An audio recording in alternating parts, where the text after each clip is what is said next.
Сашо Мијалков куртули од Титаник 2, од денеска е слободен човек за овој предмет, бидејќи истекуваат точно 10 години од денот за кој беше обвинет дека го сторил делото поврзано со изборни нерегуларности на локалните избори во 2013 година.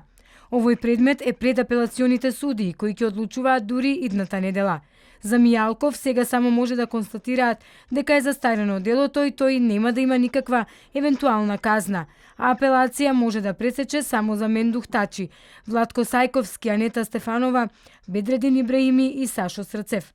Петмина дури обвинети во случајот кој заедно со екс-директорот на УБК два пати добија пресуда во кривичен суд.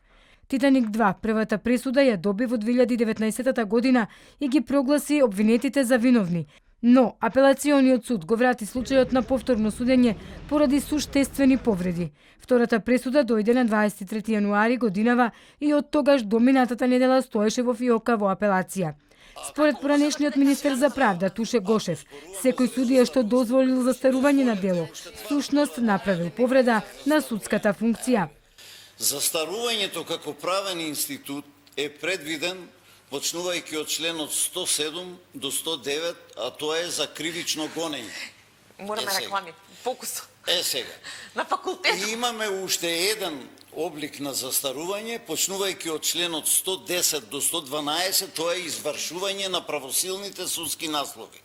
Сега, секој судија кој ќе го застари предметот, направил повреда на судската функција.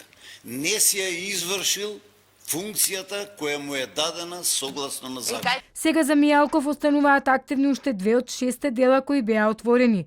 Од отворените дела тоа е на обвинителна клупа уште за Таргет, Тврдина и Трезор.